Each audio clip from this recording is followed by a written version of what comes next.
కవిత్రయ విరచిత శ్రీమదాంధ్ర మహాభారతము అశ్వమేధ పర్వము తృతీయాశ్వాసము. కూతికర్త తిక్కన సోమయాజీ 1275–1260 సంవత్సరముల మధ్య ప్రచురణ తిరుమల తిరుపతి దేవస్థానములు 2013వ సంవత్సరము. వీడియో చేసినవారు కంచి త్యాగరాజులు 2024వ సంవత్సరము. కవిత్రయ విరచిత శ్రీమదాంధ్ర మహాభారతము అశ్వమేధ పర్వము తృతీయాశ్వాసము. ఉదంకుండు కుండలంబులిచ్చి యహల్యను సంతోషపరచుట. చంపకమాల. ఉదంకుడు నాగులను వెళ్లనంపి అగ్నికి భక్తితో ప్రదక్షిణం చేసి నమస్కరించాడు. అతడి శరీరకాంతి ప్రకాశిస్తున్నది. మహానందంతో అతడు పాతాళలోకం నుండి బయలుదేరి త్వరత్వరగా గౌతమాశ్రమానికి వచ్చాడు. గురుపత్ని అయిన అహల్యను దర్శించి ఇవిగో కుండలాలు తెచ్చానని వాటిని ఆమె చేతిలో పెట్టి ఆమెకు సాష్టాంగ నమస్కారం చేసి తేటగీతి. అహల్య గౌతముడు మహానురాగంతో ఉదంకుడిని కౌగిలించుకుని దీవించి లాలించారు. అతడు కూడా ఆ దంపతులకు చాలాసార్లు సాష్టాంగ నమస్కారాలు చేసి నిలబడి కందము మీ కోర్కెకు తగినట్లుగా ఈ కుండలాలను స్వీకరించటం, మధ్యలో కష్టం కలుగగా దానిని నివారించటం ఇవన్నీ మీ దయవలన తప్ప నా శక్తి సామర్థ్యాల వలన మాత్రం జరిగినవి కావు అని వినయంతో అన్నాడు.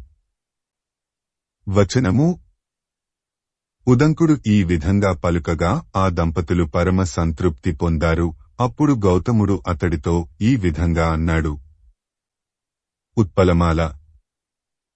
నీ స్వభావం ఆశ్చర్యం కలిగించేది, గొప్పది. మిత్రసహుడి హీనస్థితిని తొలగించటానికి గాని, పాము దొంగిలించిన కుండలాల జంటను నేర్పుతో బలంతో పట్టుదలతో తిరిగి తీసుకొని రావటానికి గాని ఇంకొకడు సమర్థుడు కానే కాడు. నేను అతిశయోక్తులుగాక నిజం చెప్పాను. వచనము. గౌతముడు ఈ విధంగా అన్నాడు. ఈ ఉదంకుడి ఉపాఖ్యానం చెప్పి వైశంపాయనుడు జనమేజయుడితో ఆ విధంగా ఉదంకుడు తన తపోబలంచేత పరాక్రమించి ఇతరులకు తేలికగా లభించని కుండలాలు తీసుకొని వచ్చి గురువుల కోరిక నెరవేర్చాడు. ఆ భృగువంశోత్తముడి మహిమ ఇటువంటిది అని అన్నాడు. అప్పుడు జనమేజయుడు మునిశ్రేష్ఠ, మహాత్ముడైన ఉదంకుడికి వరమిచ్చి శ్రీకృష్ణుడు వెళ్లిపోయాడు కదా, తరువాత ఆ భగవంతుడు ఏం చేశాడో ఆ కథ నాకు తెలియజేయుమా అని అడుగగా వైశంపాయనుడు ఈ విధంగా చెప్పాడు. సీసము. భృగువంశోత్తముడైన ఉదంకుడిని ఆ విధంగా శ్రీకృష్ణుడు వీడ్కొని తన రాకకు అలంకరించిన ద్వారకాపురం ప్రవేశించాడు. రైవతక పర్వతం జాతర కొరకే అప్పటికే సాగుతున్న ద్వారకావాసులందరూ శ్రీకృష్ణ సందర్శనం వలన వెర్రెత్తినట్లు మహానందంతో ఉప్పొంగిపోయారు. అప్పుడు శ్రీకృష్ణుడు దేవకీ వసుదేవులను, బలరాముడిని, మిగిలిన చుట్టాలను చూచి వారికి తగినట్లుగా ఆనందకరమైన మర్యాదలు చేశాడు. వచనము. వారందరికీ ధర్మరాజు చెప్పిన రీతిగా శ్రీకృష్ణుడు నమస్కరించటం మొదలైన విధులన్నీ నడిపాడు. తమ్ముళ్ళు, కొడుకులు, మంత్రులు, సేవకులు తనను దర్శించటానికి రాగా వారిని సంతోషంతో, మమకారంతో, ప్రేమతో, గౌరవంతో ఆదరించాడు. సాత్యకిని, సుభద్రను చూడటానికి తగనవారిని పంపించాడు. ఆ విధంగా అందరికీ ఆనందాన్ని కలిగించే శ్రీకృష్ణుడిని దగ్గర కూర్చుండబెట్టుకుని వసుదేవుడు నాయనా పోతూ వస్తూ ఉండే వారి వలన భారత యుద్ధాన్ని గూర్చి అరకొరగా విన్నాను. నీవు సంపూర్ణంగా చెప్పితే వినాలని ఉన్నది. నాకు తేటతెల్లంగా చెప్పుమని అడిగాడు. అంతటా శ్రీకృష్ణుడు వసుదేవుడితో ఈ విధంగా అన్నాడు. కందము.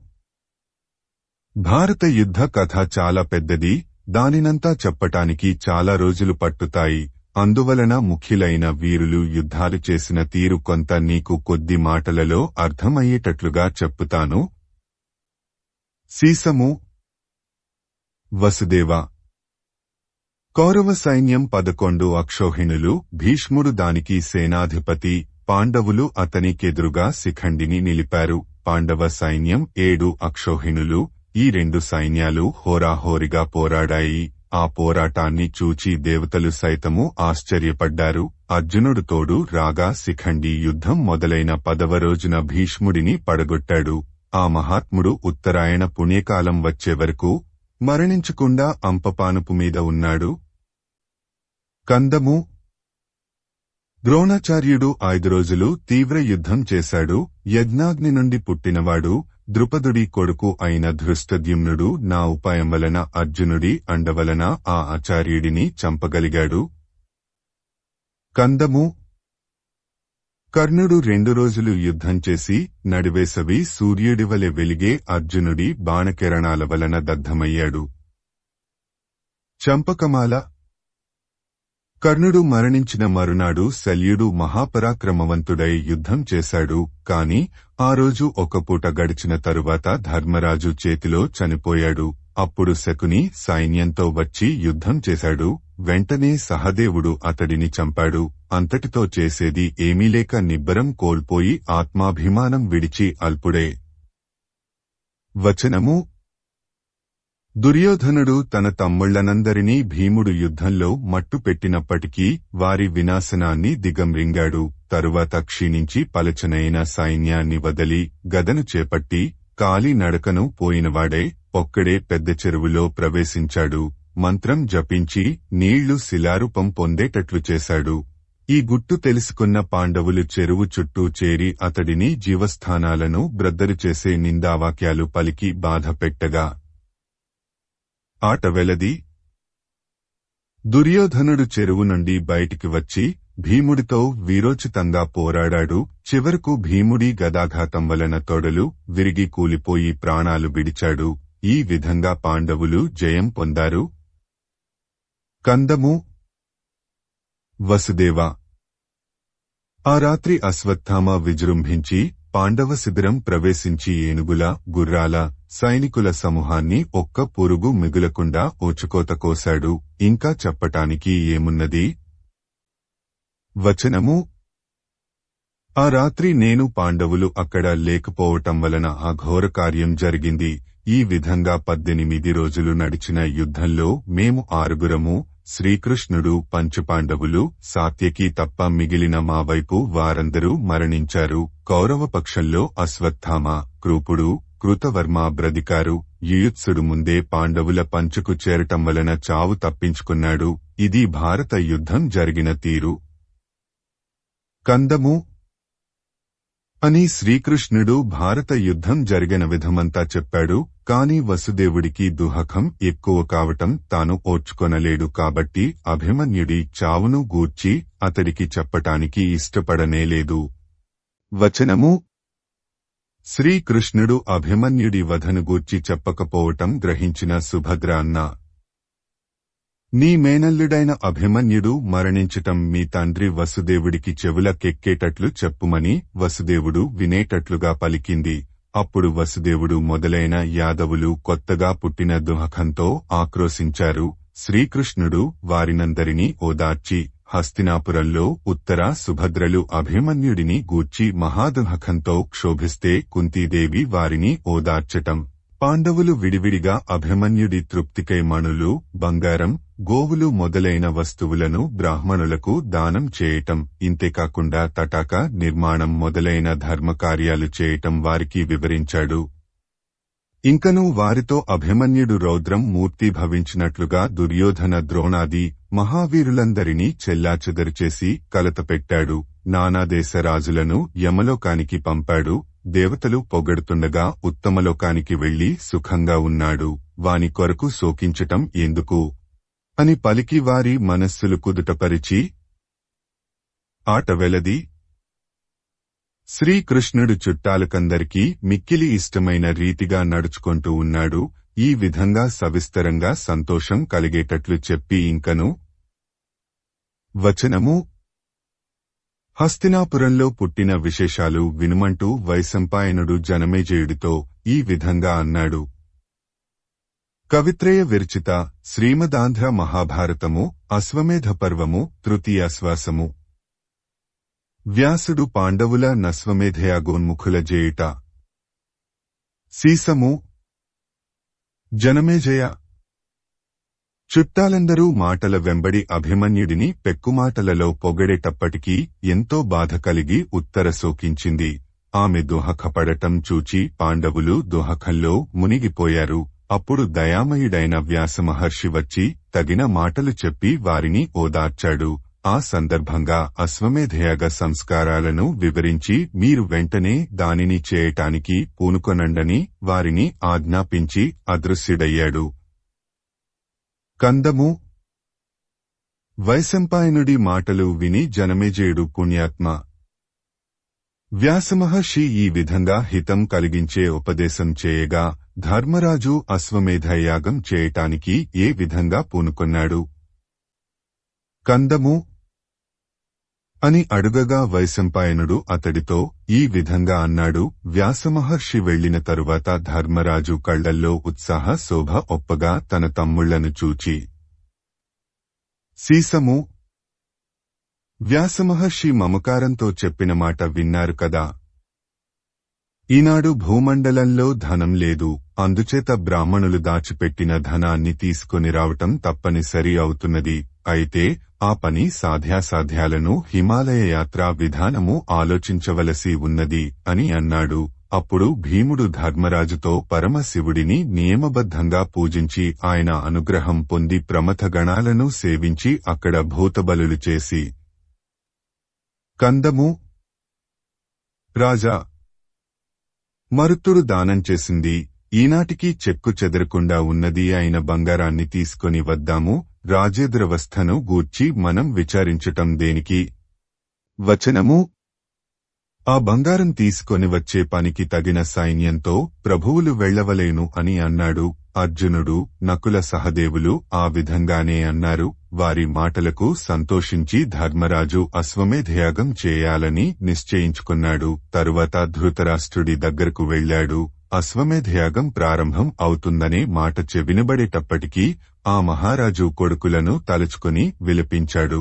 ధర్మరాజు అతడికి పాదాభివందనం చేసి గాంధారి వింటుండగా వ్యాసమహర్షి పలికిన మాటలు చెప్పి అశ్వమేధయాగం చేయటానికి అనుమతి పొందాడు. తరువాత ధర్మరాజు తల్లి అయిన కుంతి దగ్గరకు వెళ్లాడు.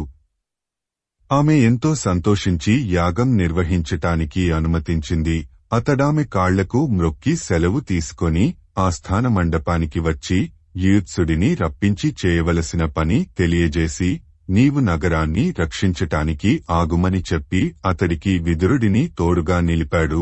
తగిన సైన్యం సమకూర్చటానికి సేనాపతులను ఆజ్ఞాపించాడు. తరువాత నిష్ఠతో ఇంద్రుడిని, దేవతలను, పితృదేవతలను పూజించి గొప్ప శ్రద్ధ కలవాడే. కందము. రకరకాలైన దానాలు అధికంగా చేసి అగ్నిని పూజించి దానికి దాని యజమానుడైన ధౌమ్యుడికి ప్రదక్షిణం గావించి కందము. తెల్లని మైపుతలు, నగలు, పూలదండలు, బట్టలు అలంకరించుకొని కట్టుకొని తెల్లని గొడుగుల గుంపు మెరుస్తుండగా పున్నమినాటి చంద్రుడివలె ప్రకాశిస్తూ వచనము. 16 తెల్లని గుర్రాలు కట్టిన రథం ఎక్కినవాడే. కందము. బ్రాహ్మణుల దీవెనల సవ్వడి, పవిత్ర సంగీత ధ్వనులు, మంగళవాద్య ఘోషలు అతిశయించగా విద్వాంసుల స్తోత్రములు ఒప్పగా చంపకమాల. ఈ విధంగా బయలుదేరిన ధర్మరాజు కోరిక తెలుసుకొని భీమార్జున నకుల సహదేవులు తమ తమ విభవం కొలది సింగారించుకొని చతురంగ బలాలు, డాళ్లు, చామరాలు, గొడుగులు ఒప్పుచుండ రాగా. కందము. ధర్మరాజు వచ్చిన తమ్ముళ్లను చూచి చిరునవ్వుతో కూడిన చల్లని చూపు వారి ముఖాల మీద ప్రసరింపజేస్తూ ప్రయాణం చేస్తుండగా రాజులు తమ సేనలతో కూడిన వారే వచ్చి కలిశారు. వచనము. ఈ విధంగా కురుపతి అయిన ఆ ధర్మరాజు ప్రయాణాలు చేసి కొండలు, నదులు, అడవులు దాటి హిమవత్ పర్వతం చేరాడు. ధౌమ్యుడు మొదలైన పురోహితులను ముందుంచుకొని ఆ పర్వత సంప్రదేశాన్ని ఆశ్రయించి ఒక చోట విడిది చేశాడు. ఆ సమయంలో కవిత్రయ విరచిత శ్రీమదాంధ్ర మహాభారతము అశ్వమేధ పర్వము తృతీయాశ్వాసము. వ్యాసుడు హమవత్పర్వతంబుననున్న పాండవులకడకు వచ్చుట. శార్దూల విక్రీడితము.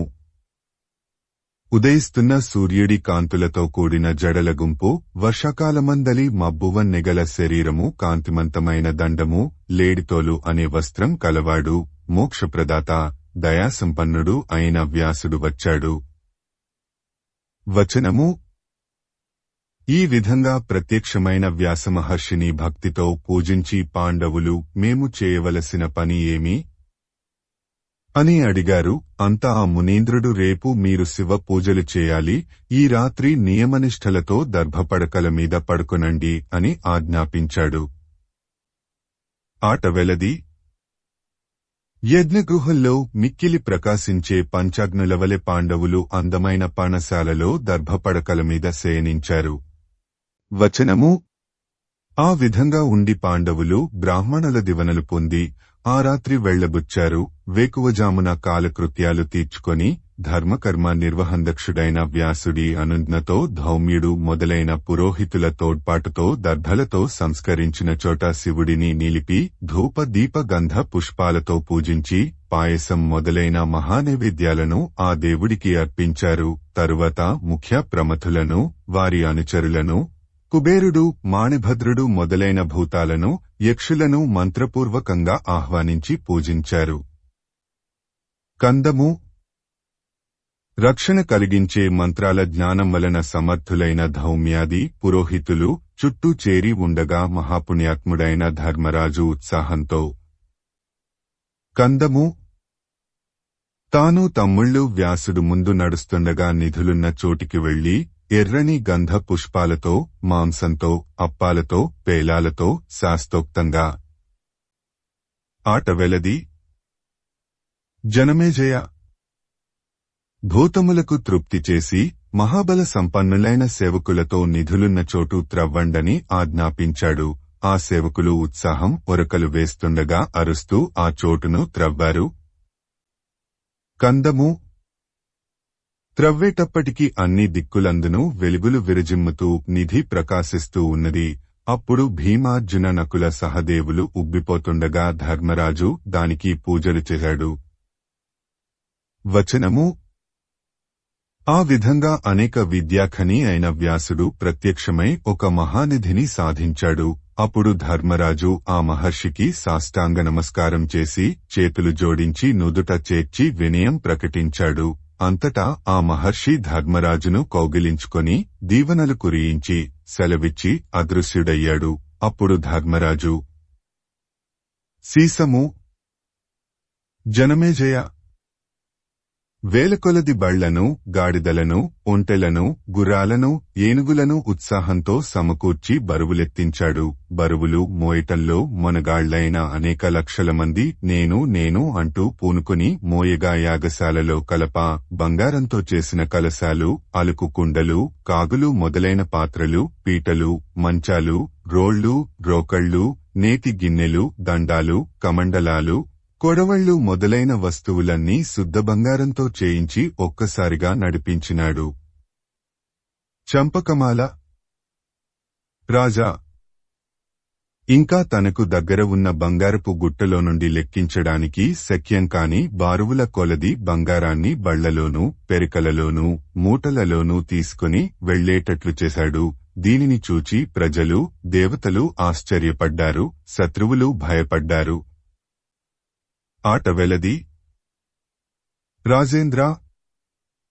పెద్ద పెద్ద బరువులు మోసేవారికి బడలిక, దప్పిక కలుగుతాయి. ఈ విషయం తెలిసిన ధర్మరాజు ప్రతి 2 కోసులకు అక్కడక్కడా మజలి చేస్తూ వెళ్లవలసి వచ్చింది. వచనము. అక్కడ ద్వారకలో శ్రీకృష్ణుడు తేటగీతి. ధర్మరాజు ద్వారకకు తనను పంపేటప్పుడు తనతో అశ్వమేధయాగా మయం కొరకు ఎదురుచూస్తూ చుట్టపక్కాలందరితో కలిసిరమ్ము అని చెప్పిన మాటను విశ్వసించి కవిత్రయ విరచిత శ్రీమదాంధ్ర మహాభారతము అశ్వమేధ పర్వము తృతీయాశ్వాసము. శ్రీకృష్ణుండు సకలబంధు సహితుండై కరినగరంబునకు వచ్చుట. వచనము.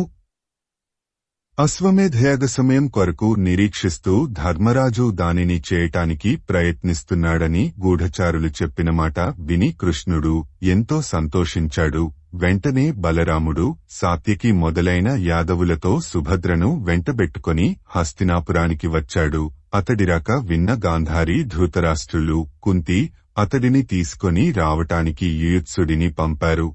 అతడు ఉత్సాహంతో విదురుడు ముందు నడుస్తుండగా ఎదురుగా వెళ్లి శ్రీకృష్ణుడిని మహాభక్తితో తీసుకొని రాగా తేటగీతి. కృష్ణుడు ముందుగా ధృతరాష్ట్రుడి దగ్గరకు వెళ్లి అతడిని, గాంధారిని నమస్కారపూర్వకంగా ఇంపైన మాటలతో సంతోషింపజేశాడు. తరువాత కుంతిని చూచి ఆమెకు నమస్కరించాడు. ఆమె అతడిని కౌగిలించుకొని వచనము కుంతి అనేక విధాలుగా దీవించింది. బలరాముడు మొదలైనవారు కూడా తగన రీతిగా ఆమెను దర్శించారు. కులస్త్రీ రత్నమైన కుంతీదేవి గగుర్పాటులతో శరీరం ఉప్పొంగగా పూజ చరిత్రుడైన శ్రీకృష్ణుడిని గౌరవించి కందము మహా సంతోషంతో విదురుడిని పంపి బలరాముడితో మొదలుపెట్టి తగిన విధంగా పూజలు జరిపించింది. అట్లే మిగిలిన యాదవులకు కూడా ఆదరం అతిశయించగా సత్కారాలు జరిపించింది. వచనము సుభద్ర తనను చూడటానికి రాగా కుంతి ఆమెను ఆదరించి అంతఃపురానికి పంపింది. శ్రీకృష్ణుడు మొదలైన చుట్టాలను అంతఃపురానికి దగ్గరగా ఉన్న భవనాలలో బస చేయించటానికి యుయుత్సుడిని ఆజ్ఞాపించింది. ఈ విధంగా యాదవులందరూ సంతోషపెట్టబడిన వారే ఉన్న సమయంలో ఉత్పలమాల పూర్వవంశంలో శ్రేష్ఠుడు, పూర్వమహారాజులవలె సకల సద్గుణ సంపన్నుడు, మీ తండ్రి అయిన పరీక్షితుడు ఉత్తరకు జన్మించాడు. వెంటనే పురిటింట్లో అప్పుడున్న వృద్ధాంగనలు కొడుకు పుట్టాడని బయట ఉన్న జనానికి చెప్పారు. ఆ జనమంతా సంతోషంతో కేకలు పెట్టింది. కందము జనమేజయ అంతలోనే చచ్చిన బిడ్డడు పుట్టాడంటూ ఏడ్పులు రేగాయి. మొదట శుభవార్త చెప్పిన ఆ వృద్ధ స్త్రీలు దుఃఖంతో అశుభవార్త ప్రకటించేటప్పటికీ జనులందరూ దుఃఖంలో మునిగిపోయారు. వచనము ఆ సమయంలో ఏడ్పులు పెడబొబ్బలు అంతటా వ్యాపించాయి. వాటిని విన్న శ్రీకృష్ణుడి మనస్సు, శరీరము బాధకు లోనయ్యాయి. సాత్యకి వెంట నడిచి వస్తుండగా అతడు కుంతి ఉన్న చోటికి వెళ్లాడు. అప్పుడు కుంతి, ద్రౌపది, సుభద్ర పెద్ద పెట్టున ఏడుస్తూ దగ్గరకు రాగా ఎదుట ఉన్నవారిని చూచిన అతడి మనస్సు దుఃఖంచేత ఎంతో కలత చెందింది. అంత కుంతి అతడితో ఈ విధంగా పలికింది.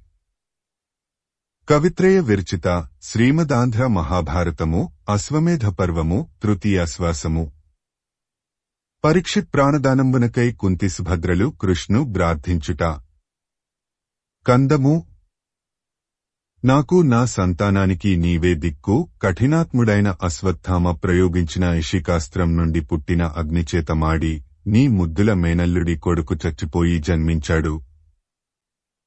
సీసము కృష్ణ ఆ బాలుడిని నీవు తిరిగి బ్రతికించుము. భయంకరమైన బ్రహ్మశిరోనామకాస్త్రాన్ని ప్రయోగించినప్పుడు నేను తప్పకుండా ఉత్తర కడుపున పుట్టిన బిడ్డను కాపాడుతానని ప్రతిజ్ఞ చేశావు. బాలుడు బ్రతికితే నేను బ్రతుకుతాను, అతడు తిరిగి బ్రతుకకపోతే ద్రౌపది, సుభద్ర, పాండవులు బ్రతుకనే బ్రతుకరు. దానితో వంశంలో నీళ్లు వదలటానికి, పిండాలు పెట్టటానికి ఎవ్వరూ ఉండరు.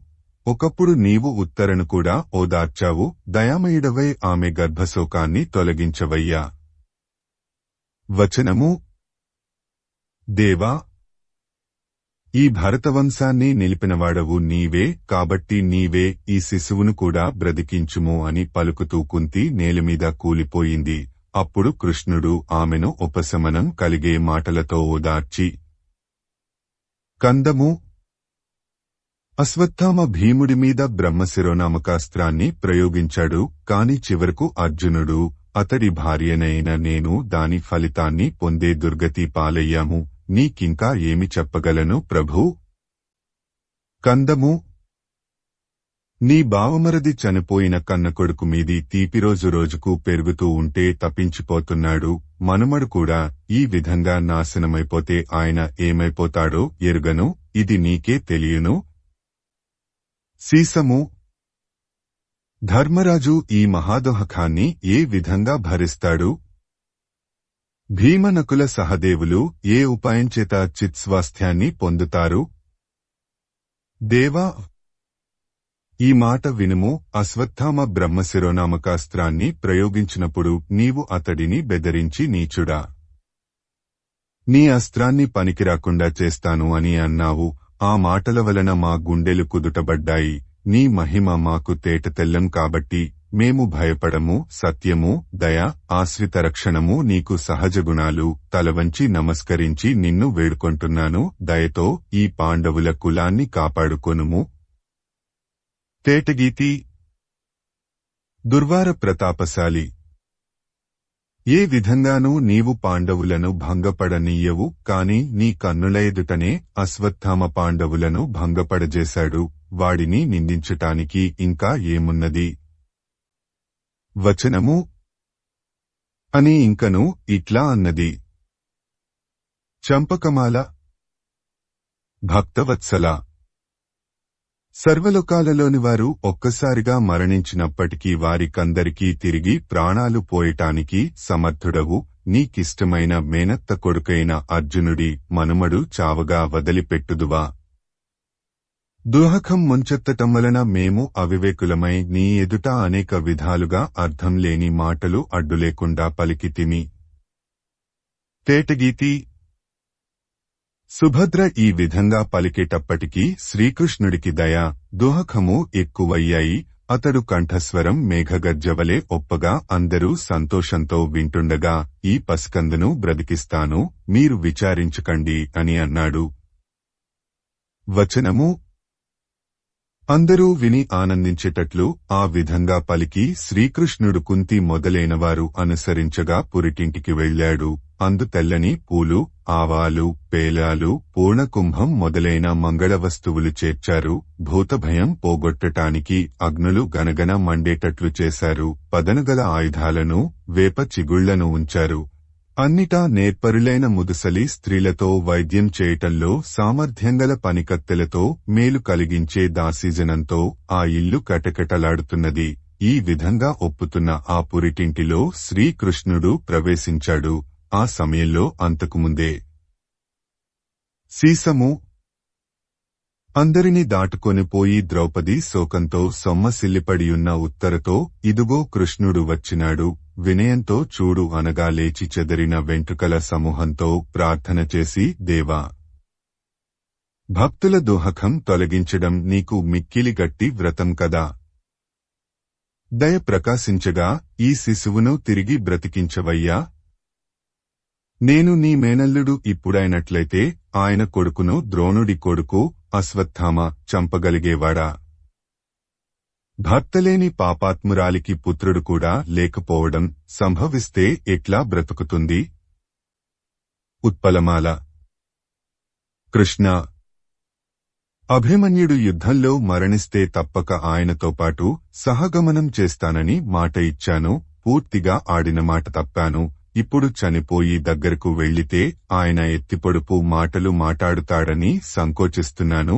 ఆయన చాలా పట్టుదల కలవాడు. నా కొడుకు తప్పక చనిపోతాడని ముందుగా తెలిసినట్లయితే అభిమన్యుడు మరణించినప్పుడే సహగమనం చేసి ఆయన దగ్గరకు వెళ్లి ఉండేదానిని. వాగ్దానభంగం చేసిన దుర్గతి నాకు తప్పేది. తేటగీతి. శ్రీకృష్ణుడు వచ్చినప్పుడు కొడుకును చంకకెత్తుకొనిపోయి వాడిచేత నొక్కిస్తానని గంపెడాస పెట్టుకున్నాను. కాని అశ్వత్థామ చెలరేగి నా కోరిక నెరవేరకుండా చేశాడు.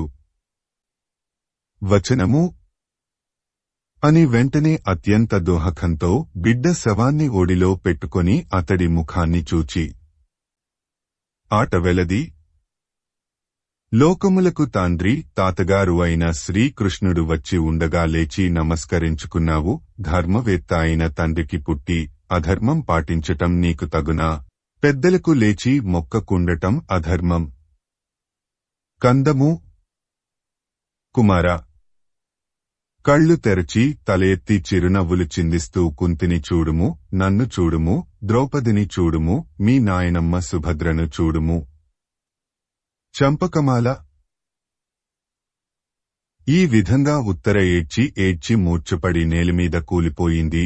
ఆమెను చూచి కౌరవ స్త్రీల మనస్సులు జాలిచేత కరిగిపోయాయి. వారి కళ్లల్లో నీళ్లు తిరిగాయి, వారి ముఖాలు కడదప్పాయి. వారి దుహకం చూచిన పగవారికైనా ఏడ్పు పొంగిపొరలుతుంది.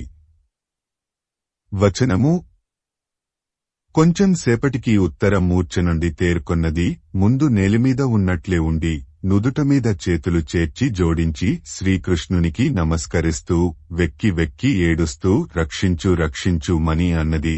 అప్పుడు దయామయుడైన శ్రీకృష్ణుడు భయపడకు భయపడకు మని అభయమిచ్చి కాళ్లు కడుగుకొని నీరు ఆచమనం చేసి అశ్వత్థామ ప్రయోగించిన బ్రహ్మశిరోనామకాస్త్రాన్ని అణచివేశాడు. ఆ శిశువు శవాన్ని మంచం మీద ఉంచండని ఆజ్ఞాపించాడు. తరువాత చిరునగవుతో కొంచెం సంతోషించిన అక్కడి వారినందరినీ పూర్తిగా చూచి కవిత్రయ విరచిత శ్రీమదాంధ్ర మహాభారతము అశ్వమేధ పర్వము తృతీయాశ్వాసము. కృష్ణుడు మూతజాతుండైన పరీక్షితు లబ్ధజీవితం జేయుట. తేటగీతి: తరువాత బూటకమయ్యేమాటను నేను మీతో చెప్పను. మీరందరూ ఇప్పుడే చూడండి. బాలుడిని బ్రతికిస్తాను. మీరు సంతోషం పొందండి. పాండవులు కూడా ఇది విని సంతోషిస్తారు. వచనము: అని ప్రతిజ్ఞ చేసి శ్రీకృష్ణుడు ఇంకా ఇట్లా అన్నాడు. తేటగీతి: నేను శత్రువుల విషయంలోనైనా అసత్యం పలకని వాడనైతే, యుద్ధపు మొనల్లో ఎప్పుడూ మనసు చెదరి వెనుకంజ వేయనివాడనైతే ఈ బాలుడి శరీరానికి ఈరోజే ప్రాణం కలుగుతుంది. కందము: బ్రాహ్మణజాతి పట్ల నాకు అత్యధిక ప్రేమ ఉన్నట్లయితే, నేను ధర్మాసక్తి గలవాడనైతే ఈ ఉత్తర కొడుకు జీవిస్తాడుగాక. కందము: నేను ఏనాడు ఏ విధంగానూ మనస అర్జునుడి పట్ల వైరం పొందకుండటం నిజమైతే శాశ్వతంగా ఈ శిశువు శరీరంలో ప్రాణం చేరునుగాక. కందము: అసందిగ్ధమైన ధర్మాన్ని ఆశ్రయించి నేను కంసుడు మొదలగువారిని సంహరిస్తే, నేను చేసిన పని ధర్మబద్ధం కావటం నిజమై కర్మనిష్ఠులకు సమ్మతమైనట్లయితే ఈ శిశువు పంచప్రాణాలను తిరిగి పొందునుగాక. తేటగీతి: మహాసత్యము, ఉత్కృష్ట ధర్మము, అస్ఖలిత బ్రహ్మచర్యము నాయందు చక్కగా నెలకొన్నవై ప్రకాశిస్తున్నట్లయితే ఈ మగబిడ్డకు ఇప్పుడే ప్రాణం వచ్చునుగాక. వచనము: ఈ విధంగా కృష్ణుడు పలుకగా సీసము బాలుడికి ప్రాణాలు వచ్చేటప్పటికి అతడి చిన్న చిన్న అవయవాలు కదిలాయి. అతడు కళ్ళు తెరిచాడు. ఆ తీరు కనులార చూచిన కుంతి మొదలైన కౌరవ స్త్రీలు పరమానందం పొందారు. ఆనంద ప్రవాహంతో వారి మనస్సులనే చెరువులు నిండాయి. అక్కడ నిండి కళ్ళు అనే జలనిర్గమన మార్గాల ద్వారా ప్రవహించాయా అనేటట్లు వారు ఆనందాశ్రువులు రాల్చారు. వారి శరీరాలు గగుర్పాటులతో నిండాయి. నానాజాతుల ప్రజలు సంతోషించారు. ఆకాశవాణి శ్రీకృష్ణుడిని స్తుతించింది. మీ తండ్రి ఉన్న పవిత్రమైన ఆ పురిటిల్లు వెలుగులు విరజిమ్మింది. ఉత్పలమాల: బిడ్డ బ్రతికేటప్పటికీ ముఖం కళకళలాడగా మనస్సు సంతోషమయం కాగా ఉత్తర బిడ్డను ఎత్తుకొని వేగంగా వచ్చి శ్రీకృష్ణుడి కాళ్ల దగ్గర వ్రాలి నేలమీద నుదురు మోపింది. శ్రీకృష్ణుడు ఆమెను అనురాగవాక్యాలతో లాలిస్తూ కందము: రాజా, ప్రశస్త రత్నాలతో ప్రకాశిస్తున్న వివిధాలంకారాలను ఆ బాలుడికి ఇచ్చారు. మిగిలిన యాదవులు కూడా ఆశ్చర్యం కలిగించే విధంగా నగలు పెట్టారు. వచనము: ఆ సమయంలో తేటగీతి: జనమేజయ జనులందరూ వింటుండగా కృష్ణుడు తన వంశమంతా నశించిపోయినప్పుడు జన్మించాడు కాబట్టి ఈ అభిమన్యుడి కుమారుడికి పరీక్షిత్తు అనే పేరు సముచితంగా ఉంటుంది అని ప్రకటించాడు. వచనము: ఆ విధంగా శ్రీకృష్ణుడు పాండవ సంతతిని నిలిపాడు. ఆ పరమాత్ముడి చేత తిరిగి జీవించిన మీ తండ్రి 1 నెల వయస్సు కలవాడయ్యేటప్పటికీ ఒక మంచి రోజున సీసము ధర్మరాజు అతడి తమ్ములు సువర్ణరాశులతో హస్తినాపురానికి విచ్చేశారు. అప్పుడు కృష్ణుడు పట్టణం అలంకరించటానికి విదురుడిని యూత్సుడిని నియోగించాడు. వారి ఆజ్ఞననుసరించి కస్తూరి నీళ్లతో కళ్లాపులు చల్లి ముత్యాల ముగ్గులు పెట్టారు, రత్నాల తోరణాలు కట్టారు, పెద్ద ముత్యాలు గుచ్చిన దండలు వరుసగా వ్రేలాడదీశారు, స్వర్ణ పూర్ణ కుంభాలు నిలిపారు, మరకతమణమేమైన ఆరటి స్తంభాలు పాతారు. ఈ అలంకారాలతో నిండి హస్తినాపురం చిత్ర విచిత్ర సౌందర్యం కలిగనదయింది. వచనము: ప్రజలందరూ అలంకరించుకొని అంతటా సంచరిస్తుండగా పట్టణం చంద్రోదయంచేత కల్లోలపడుచున్న సముద్రాన్ని పోలింది. అప్పుడు కృష్ణుడు, బలరాముడు మొదలైన ముఖ్యులు సంతోషిస్తూ నానా విధాలంకారాలతో సరికొత్త సొగసును పొందినవారయ్యారు. వారందరూ పాండవులకు ఎదురు వెళ్లి కలుసుకున్నారు. అప్పుడు రెండువైపుల వారు మైత్రి, ప్రసన్నత, ప్రేమ వెల్లడి అయ్యేటట్లుగా సముచిత విధులు నిర్వహించారు. మీ తాతలు హర్షోత్సాహాలతో ఆ సమస్త సువర్ణరాశిని ముందుంచుకుని పురప్రవేశం చేశారు. కందము: ధర్మరాజాదులు మొదట గాంధారి, ధృతరాష్ట్రులను, తరువాత కుంతిని దర్శించారు.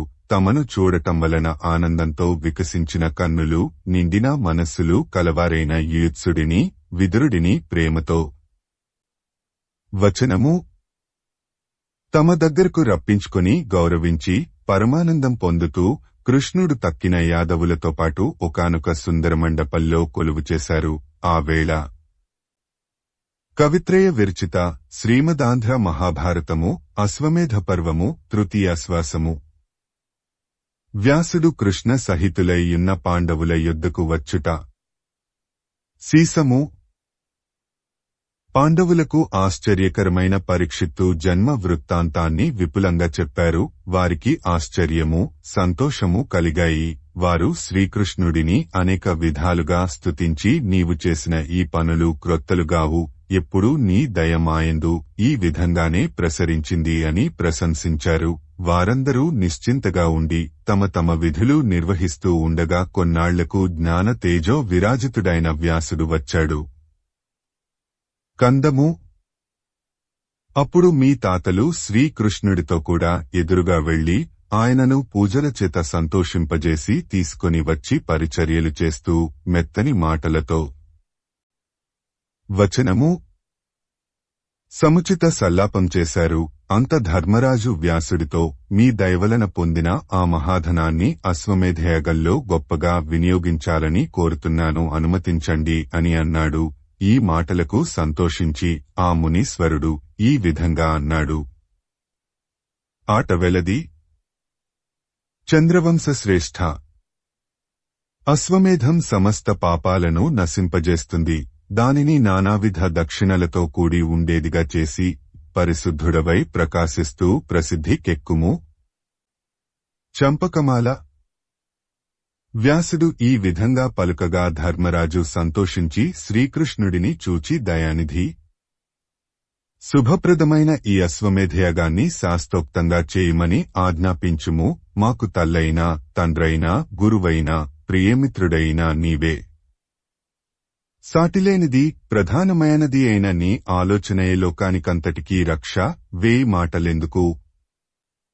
వచనము: ధర్మరాజు ఈ విధంగా పలుకగా విని కృష్ణుడు అతడితో ఈ రీతిగా అన్నాడు. ఉత్పలమాల. వ్యాసులవారు ఆజ్ఞాపించినట్లుగా నియమసంపన్నులమై అశ్వమేధయాగం చేద్దాము. నీవు దానిని చేసి ధన్యుడవై నీ మనస్తాపాన్నంతటినీ పోగొట్టుకొనుము. అశ్వమేధయాగం చేయటం వలన కలిగే పుణ్యం సర్వధర్మాల కంటే శ్రేష్టం అని పూర్వం నీకు గట్టిగా చెప్పినది నేనే కదా. ఆ పనికి నిన్ను నేనే పురికొల్పాను. చంపకమాల. కౌరవశ్రేష్ఠ, మానవీయ వర్తన. నేనే అశ్వమేధయాగం చేయటానికి నిన్ను పురికొల్పాను. కావున నీవు నా అనుమతి పొందాలని ఆలోచించటం దేనికి? నీవే నన్ను ఆజ్ఞాపించుము. అశ్వమేధయాగ నిర్వహణలో నేనే పని చేయవలేను. నీ తమ్ముళ్ళు నలుగురు, నేనొక్కడిని కలిసి యాగకార్యాలన్నీ నీ మనస్సునకు తృప్తి కలిగేటట్లు చేస్తాము. నీవు ప్రీతితో యజ్ఞానికి పూనుకొనుము. సీసము. శ్రీకృష్ణుడు చెప్పిన మాటలు విని ధర్మరాజు మహానందంతో అతడిని ప్రశంసించాడు. తరువాత వ్యాసుడిని చూచి యజ్ఞదీక్షకు యుక్తమైన రోజును నిశ్చయించి మీరు ఆ సంస్కారమును నిర్వహించండి అని అడిగాడు. అప్పుడా మహర్షి యాజ్ఞవల్క్యుడిని పైలుడిని ప్రస్తావించి రాజా, వారు నేను చేయవలసిన పనులన్నీ చేస్తాము. ఇది చైత్రమాసం, ఈరోజు పూర్ణిమ, యజ్ఞానికి పనికి వచ్చే గుర్రాన్ని వెదకుటకు అశ్వశాస్త్రజ్ఞులను పంపించుము. కందము, నీవు శుభప్రదమైన దీక్షతో వేదోక్త కర్మములు ఆచరించి విడిచిన ఆ గుర్రం నీ కీర్తి వ్యాపించి ప్రకాశించే విధంగా భూమండలం అంతటా సంచరిస్తుంది. వచనము, సమస్త సామగ్రిని సిద్ధం చేయించుము. సృక్కు, సువము మొదలైన పనిముట్టులను కొత్తగా బంగారంతో చేయించుము అని చెప్పగా ధర్మరాజు కందము, గుర్రాల పరీక్షలో ఆరితేరిన అశ్వశాస్త్రజ్ఞులను పిలిపించి మనకున్న గుర్రాలలో ఉత్తమ లక్షణాలు కలది, ప్రశస్తమైనది అయిన శ్రేష్ఠాశ్వాన్ని ఎన్నిక చేసి తీసుకొని రండి. వచనము అని అశ్వశాస్త్రజ్ఞులకు చెప్పి తరువాత కార్మికుల పెత్తనదారులను రప్పించి యజ్ఞానికి కావలసిన భాండం మొదలైన పనిముట్టులను, సృక్కు మొదలైన పరికరాలను బంగారంతో సత్వరంగా చేయించవలేనని నియోగించాడు. వారు ఏలినవారు చెప్పినట్లే అగునుగాక అని వెళ్లి కొంతకాలం గడిచిన తరువాత కందము, నియుక్తులైనవారు గుర్రాన్ని, సాధన సామగ్రిని తెచ్చి చూపగా ధర్మరాజు వాటిని వినయంతో వ్యాసుడికి సమర్పించాడు. కందము, వ్యాసుడు గుర్రాన్ని చూచి మిక్కిలి సంతోషించి ఇది యజ్ఞానికి తగినట్టిది, దీని శాస్త్రోక్తంగా వదలుదాము అని అన్నాడు. అప్పుడు ధర్మరాజు ఆ మహర్షితో గౌరవమొప్పగా తేటగీతి పూజ్యజ్ఞానమయ, ఈ గుర్రాన్ని రక్షించటానికి ఎవడు తగనవాడు? నీవు వివేకబలంతో విచారించి ఫలానవాడని నాకు చెప్పుము అని అనగా ఆ మహర్షి ధర్మరాజుతో కందము, దివ్యాస్త్రవేత్త, బుద్ధబలయోగ్యుడు, పరాక్రమశ్రేష్ఠుడు అయిన అర్జునుడు అశ్వాన్ని రక్షించటానికి తగినవాడు, లేక అశ్వసంచార కార్యానికి తగినవాడు. ఇతడు ఏ ఆటంకం లేకుండా అశ్వరక్షణం చేస్తాడు. వచనము, భీముడు, నకులుడు దేశాన్ని రక్షిస్తుంటారు, సహదేవుడు మీ ఇంటి పనులు చేస్తుంటాడు అని నిర్ణయించి చెప్పగా కవిత్రయ విరచిత శ్రీమదాంధ్ర మహాభారతము అశ్వమేధ పర్వము తృతీయాశ్వాసము. ధర్మజుం దర్జును యజ్ఞస్వరక్షణంబునకు నియోగించుట. సీసము, ధర్మరాజు అర్జునుడిని పిలిచి అనగా యజ్ఞయోగ్యమైన ఈ గుర్రం నీకు రక్షించదగనది, ఇతరులకు ఈ పని సాధ్యం కాదు. నీవు సర్వసన్నద్ధుడవై ఈ పనిమీద వెళ్ళుము. పూజించిన గుర్రం సంచరిస్తుండగా నీవు అప్పుడప్పుడు రాజులతో నేను అశ్వమేధ యాగదీక్ష వహించానని చెప్పుము. నియమపూర్వకంగా తగిన పనులు చేస్తూ ఏ ఆటంకం లేకుండా ఈ గుర్రాన్ని నడిపించుము అని చెప్పాడు. భీముడిని, నకులుడిని దేశ సంరక్షణకు నియమించాడు. సహదేవుడిని తన కులంలోని సర్వకుటుంబాల వారిని రక్షించటానికి నియోగించాడు. వచనము, ధర్మరాజు ఇంకా మిగిలిన చిన్న చిన్న పనులకు తగనవారిని నియమించాడు. కుంతి, గాంధారి, ధృతరాష్ట్రుల అనుజ్ఞ పొందాడు. ద్రౌపదిని ఒప్పించాడు. తరువాత అశ్వమేధయాగం చేయటానికి సిద్ధపడ్డాడు అని వైశంపాయనుడు ధర్మరాజు పవిత్ర చరిత్రను చెప్పాడు.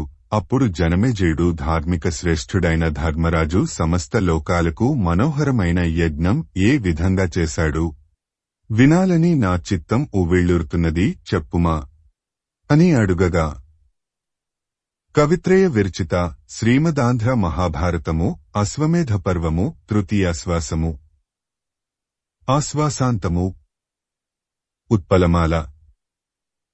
అరిషడ్వర్గమును జయించిన భక్తుల నిష్కళంక చిత్తాలలో నివసించే కోరిక కలవాడా, పరిమితిలేని విస్తృతిచే విశాలమైనవాడా, శాంత స్వభావం లేనివారికి దూరంగా ఉండేవాడా, మోక్షమును ప్రసాదించేవాడా, వేద సభాధ్యక్ష, వేదాలచేత ప్రధానంగా ప్రతిపాదించబడేవాడా?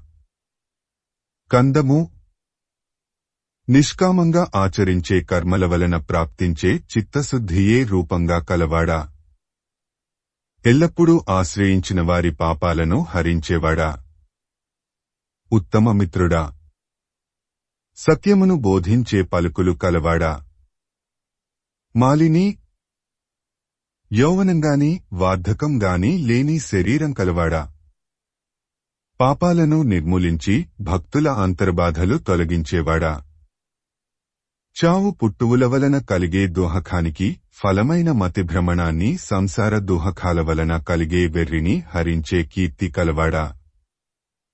నీ పాద పద్మాలను ఆరాధించే భక్తుల ఇచ్చవచ్చినట్లు నడుచుకునేవాడా? గద్యము.